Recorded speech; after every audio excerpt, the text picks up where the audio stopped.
This is your daily Facts Matter update, and I'm your host, Roman, from the Epic Times. And now let's begin today's discussion by talking about the truckers' convoy right here in America. After traveling for 11 straight days, on Friday night, the People's Convoy, they reached Hagerstown, Maryland, which is a city approximately 70 miles from Washington, D.C. And then, while in Hagerstown, the convoy held a rally. Now, of course, our team was there on site, talking to all the people and taking it all in. And this rally, it included things like fireworks, it included music, it included food, as well as speeches from doctors, from pilots, from truckers, as well as from the organizers themselves, who finally revealed the next steps that the convoy was going to take. Because by that point, by the time everybody was gathered in Hagerstown, a lot of people were wondering about what exactly the plan was, now that the truckers had reached essentially the nation's capital. Were they going into Washington, D.C. proper? Were they going to just disperse? It was all unclear about what the plan actually was. All people knew was that they had traveled several thousand miles in order to get there, and that they had a lot of popular support just based on the number of people who were waving them throughout the country with American flags and signs. And so, during a speech, one of the main organizers of this convoy, Mr. Brian Brassey, he explained that, for one, the convoy was not going into Washington, D.C. proper, because he said that was just like going into a trap laid by the federal government. Here's specifically what he said during a speech. And follow the process of diplomacy, which America is supposed to be doing all around the world and failing half the time lately. Right. We cannot fail at that. No. That doesn't make us any better than them if we do. Right. Right. So I'm asking you, I'm begging you, I'm pleading with you Hold to the line. please hold the line Hold the line! Hold the line! and be patient as we develop this plan going forward. We will not leave. And then secondly, Brian announced his plans to take a more diplomatic approach, wherein the representatives of the trucker convoy, they will begin meeting with federal lawmakers in order to discuss ending the national emergency surrounding COVID. Here's specifically what he said on that front. We're not going to go away. No. We are going to take a stand. Yes. We are going to attempt to do it diplomatically. Through, hopefully, bipartisan meetings with these legislators, with some of you in the meeting. Hell yeah! I agree with that. I agree with that. Most likely they're going to just lie to us. But that's why we don't go anywhere, sir, until they actually start to do something. Now, this whole business regarding the national emergency requires a bit of explanation. Back in March of 2020, you might remember that President Trump announced a national emergency surrounding the COVID pandemic. Specifically, back then, he issued 2 national emergency declarations under both the Stafford Act as well as the National Emergencies Act. Then, since assuming office, Joe Biden has extended this emergency declaration twice. He extended it once in February of last year, and then again, last month, he extended it in February of this year. And it was this second extension that was met with a lot of blowback, because Joe Biden, he made this extension of the emergency declaration at a time when local leaders throughout the United States are actually dialing back their various COVID restrictions. Even the governors of very deep blue states like New York, Massachusetts, New Jersey, California, Connecticut, Delaware, and Oregon, they have recently announced that they are ending their mask mandates. And then likewise, within the last few weeks, you have cities like Boston, Washington, D.C., and New York eliminate their vaccine passport requirements. But despite this trend, Joe Biden chose to renew the emergency declaration anyway. However, 4 days ago, the U.S. Senate, they actually held a vote, and they voted in favor of ending the national emergency. Specifically, the resolution to end the national emergency, it passed the Senate 48 to 47 in a straight party line vote. And even though the Democrats currently control the Senate, there were 5 senators in total who missed the vote, including 3 Democrats, and therefore the resolution was adopted. Here's specifically what Mr. Roger Marshall, who is a Republican senator from Kansas, and he's also the one who introduced this measure measure to the Senate, here's what he said regarding the emergency declaration. Quote, with COVID cases and hospitalizations on the decline, 94% of Americans having immunity to COVID, mask mandates falling by the wayside, and 70% of Americans agreeing it's time we accept that COVID is here to stay and that we just need to get on with our lives, it's clear we need a new approach to COVID as we learn to live with it. That new approach starts with putting an end to the COVID national state of emergency. Now, since the measure to end the emergency declaration has officially passed the Senate, it's now making its way to the House of Representatives, which at this moment is also controlled by Democrats. However, here's the thing. Even if the resolution somehow passes the House, Joe Biden has already come out and he made an announcement that if it does pass the House, well, he will veto it if it ever reaches his desk. Here's specifically what he said when he announced his intentions just a few days ago. Quote, although we have made tremendous progress in combating the virus and are moving forward safely, the virus continues to pose a risk to the American people and our healthcare system. We must also be prepared for possible future variants. Terminating the declaration would unnecessarily and abruptly curtail the ability of the administration to respond to the COVID-19 pandemic. And so it looks like without having 2/3 of the lawmakers being on board, the emergency declaration will remain in effect because it requires 2/3 of Congress to overturn a veto. However, this is where the truckers come in, because just yesterday, the convoy was mobilized and the approximately 30 miles of semi-trucks, trailers, motorhomes, SUVs, vans, and cars, they rode into the D.C. Beltway and essentially they encircled the city of Washington, D.C. just based on their size alone. You can see the footage on screen for yourself. Our team was there on site. And as you can see, the convoy was slowing traffic to a crawl, while at the same time, there were onlookers gathering on the sides of the road and on the overpasses, waving signs and waving the American flag, sort of like what you saw throughout the entire country as the convoy was making its way to D.C.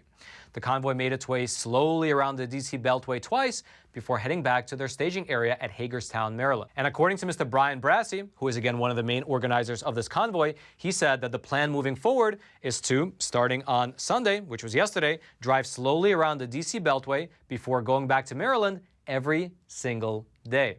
That's right. He said that this move will be repeated each day of the week until the convoy's demands are met. Here's specifically what he said. Quote, Sunday is a show of just how big we are and just how serious we are. We're going to be a huge pain. We are trying to work with our local law enforcement communities because we want them to understand that we are law-abiding citizens that are just exercising our rights to this protest. But every day is going to elevate what we do. We want to show the American people how large we are, and we want to show our congressional leaders that we're serious and we are here to negotiate. We are here to talk. We are law-abiding. We are peaceful. We don't want to shut anything down, and we're not coming downtown. And so what it looks like will be happening is that during their negotiations with the lawmakers, the convoy plans to increase the number of trips around the Beltway each single day in order to put pressure on the lawmakers. However, given the situation that we discussed earlier with the Senate bill, the House bill, and Joe Biden's plan to veto the entire thing, well, what the truckers will need to do, if they hope to succeed in ending the emergency declaration, will be one of two things. Either convince about half of the Democratic lawmakers to support ending the emergency declaration, that way they could override the veto, or they would have to somehow convince Joe Biden himself to end the emergency without Congress. As to whether that is feasible or not, well, only time will tell. Now, if you'd like to watch the full uncensored live coverage of the convoy, as well as all the rallies, including all of our interviews on site, you can do so over on Epic TV, which is, of course, our no censorship video platform. And if you use the link in the description box below and then use promo code Roman, you can get a 14-day free trial to watch everything there for free. If you like it, you can subscribe, but you don't have to pay anything to watch for 14 free days. It's not only a great way to support the journalism, but at the same time, you'll be getting access to uncensored live reporting. Again, the link will be right there in the description box below, which is, by the way, next to that like button, which I also hope you take a moment to smash. And now, let's switch gears just a little bit and talk about John Durham's investigation. That's right. Our sponsor for today's episode is a phenomenal organization that not only advocates for conservative values, but also provides awesome membership benefits to over 2 million people across the entire country.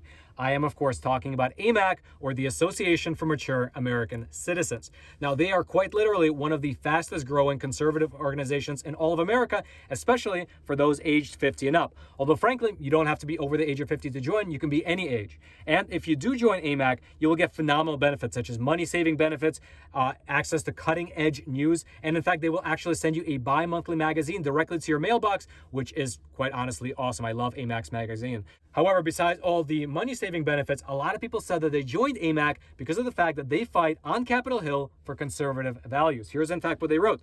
As a socialist storm is brewing, if you care about the future of America, like the 2 million members of AMAC, then you should join as well. And you can do so over at amac.us/factsmatter. That's amac.us/factsmatter. Go on there, join the organization. It doesn't cost that much. However, the membership benefits are great, and the cause is even greater. Again, that's amac.us/factsmatter. And now let's head back to the studio. Now, while I was down in Florida just a few days ago, I took the unique opportunity to sit down and speak with Mr. Jim Jordan, who is a congressman from Ohio, and we discussed the, you can say, deeper implications of what was presented in John Durham's most recent court filing regarding the spying that was done against both the Trump campaign and potentially against the Trump presidency. Take a listen. In the Durham filing with Michael Sussman's case, it was revealed that that whole mess was going on behind the scenes, behind the whole Alpha Bank narrative, right? So after that came out, the lawyers representing both Rodney Jaffe as well as Michael Sussman, they came back and they said, hey, you know what, everything was on the up and up. We had this contract, we just happened to find this information. So let me ask you this, from your perspective, being on both the oversight and the Judiciary Committee, how common is it for someone to find evidence of stuff like this and then hand it over to the lawyer for the opposing party? You hit the nail on the head. If this was all legit, they had a legitimate contract to be doing, to monitoring this, looking for concerns or whatever they had, and they saw some concern, if that's the case, take it to the FBI. They didn't do that. They took it to who? They took it to Sussman. They took it to the lawyers for the Clinton campaign. And what did they do? Sussman then took that information to the FBI. So why'd you have to run it through the campaign? Why'd you take this? And remember, Sussman didn't just take this information. Sussman is lawyer at Perkins Coie, the firm hired by the Clinton campaign as their campaign lawyers, along with Mark Elias, who's this Democrat lawyer going around, suing Republicans all over the country, trying to keep one of my colleagues off the ballot in North Carolina. So if this is all the case, and you get the information to Sussman then takes it to who at the FBI? He takes it to Jim Baker, the chief counsel. So Jaffe, the tech executive, there was a concern, take it to the FBI. He didn't do that. He takes it to Sussman. Sussman takes it to the FBI, but not just anyone at the FBI, to Jim Baker, the chief counsel. I think that's interesting. I think that's probably more than interesting, and I think so does Mr. Durham. That's why we got the filing that we did. Well, what's the significance of him bringing it to the top lawyer? Well, because right now, based on what we've seen in the press, it looks like Baker is saying that he didn't know that Sussman was working for the Clinton campaign. Really? Works at Perkins Coie, works with Mark Elias, not working for the Clinton campaign. He didn't know that, and he gets this information given to him? I find that hard to believe. Maybe that's the case. Maybe it's true. But the whole thing doesn't feel right. And certainly, you go back to 2017 when President Trump said they're spying on me. And, of course, the mainstream press and all the Democrats, no. And then a few years later, Attorney General Barr said spying took place and there's a basis for my concern about the spying. Oh, no, the same reaction. Well, now we have Mr. Durham's latest filing 2 weeks ago, and it confirms what we all knew was happening. They were spying. Looks like they were spying on candidate Trump. Looks like they were spying on President-elect Trump and potentially spying on President Trump once he's already taken the oath of office. So that is not supposed to happen in our country, and it's why Durham, his work is so important. Yeah. So looking at this, and maybe you can really give the insight to the viewers from your angle. One person could say, I'm always looking at the areas of plausible deniability here. So they could say, well, hey, I have this lawyer friend of mine who works with the Clinton campaign, and he can fast track it through the FBI. All these crazy things we found because we really found them by accident. We weren't looking for them. What would have been the proper channel for him to go through more technically? I think you give it to the FBI. I think if for something that such a concern, you give it to the FBI. They didn't do that. They ran it through lawyers for the Clinton campaign. Come on. I mean, really? But again, this whole. I remember when we deposed Jim Comey a few years ago, and Comey said up to the point he was fired. Remember, he gets fired in May of 2017. A week later, Bob Mueller gets named special counsel. So Comey said up to the May of 2017, after they'd already been investigating President Trump now for 10 months. He said up to that point, and during our deposition, he said up to that point, we still didn't know if we had anything because there was never anything there. It was never true. It was all made up. And understand what this latest filing from Mr. Durham, He also said in there, he uses language about an inference and creating a narrative. I mean, think about that, creating a narrative. That's what we used to call framing somebody. They were out to frame the president, the candidate for the president of the United States, President-elect Trump, potentially even President Trump. They're out to frame him. That is frightening that was taking place, because if they can do it to a major party's presidential candidate or President-elect Trump or President Trump, they can do it to them. Imagine what they can do to you or I or all the folks who watch your program. Yeah, it's a frightening prospect for sure. What do you make of this sort of the line of investigation? Because I think, at least for myself, I was looking forward to seeing more of the developments surrounding the FISA spy warrants that were being issued, against Carter Page. But it seems like with the recent filing and the recent lawsuit against Sussman, it seems like the investigation maybe has shifted a little bit to something I thought was a bit more almost tangential, but it seems to now kind of, all the pieces are falling together. What do you think? I get what you're saying. Look, I don't know. We don't know where it's going to lead. It does look like the focus is now more on the campaign side of things and how this all sort of started.